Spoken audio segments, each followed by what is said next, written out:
Journal Ziaul Haq by his teacher Dr.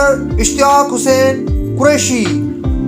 Conference کے بعد انہوں نے مجھے گھر چلنے کی دعوت دی اور اپنے ساتھ گاڑی میں آرمی ہاؤس لے آئے. اس کے بعد انہوں نے جس طرح گفتگو کا آغاز کیا وہ ادب کو ہاتھ سے نہ جانے دیتے تھے. انتہائی بے تکلفانہ تھی. سب سے پہلے تو انہوں نے بال بچوں کی خیریت دریافت کی. بیوی کے انتقال پر بہت پردرد الفاظ میں اظہار ملال کیا، لیکن جب انہیں یہ معلوم ہوا کہ میری کوئی اولاد نہیں اور میں اس بھری پڑی دنیا میں یک و تنہا زندگی گزار رہا ہوں، تو ایسا معلوم ہوا کہ ان کے دل کو زبردست دھچکا لگا ہو.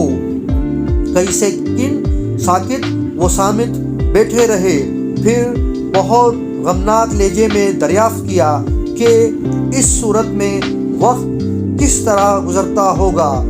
میں نے کہا بعض ہمدرد دوست اور قدیم شاگرد آ جاتے ہیں جن کی صحبت میں اچھی خاصی دلچسپی رہتی ہے، لیکن اہل علم کی اصل رفیق تو کتابیں ہیں جن سے خود بھی استفادہ کرتا ہوں اور دوسروں کو بھی اپنی تحریروں سے فائدہ پہنچانے کی کوشش کرتا رہتا ہوں.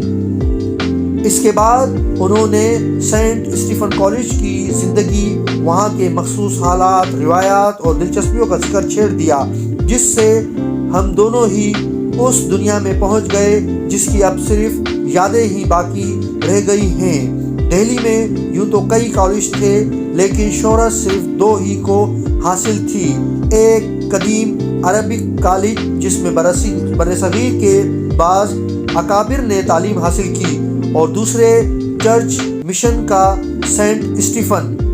غلط ہی صحیح، لیکن عام خیال یہ تھا کہ اول الذکر کا تعلق متوسط طبقے سے ہے اور دوسرے کا کھاتے پیتے اور متمول لوگوں سے.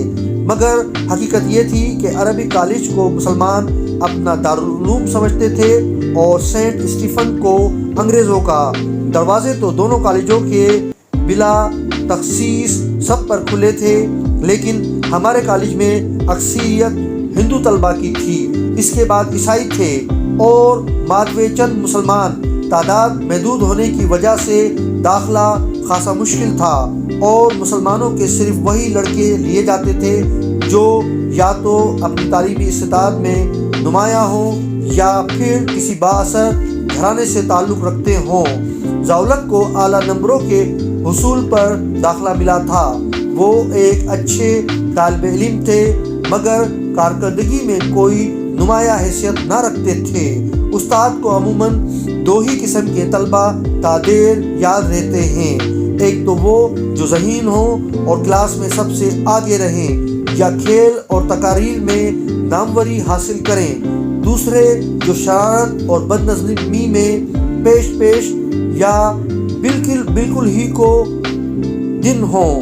ضیاء ان میں سے کسی زمرے میں نہ آتے تھے، لیکن کالج میں داخلے کے چند ہی روز بعد طالب علموں کی زبان پر ضیاء کا نام آنے لگا.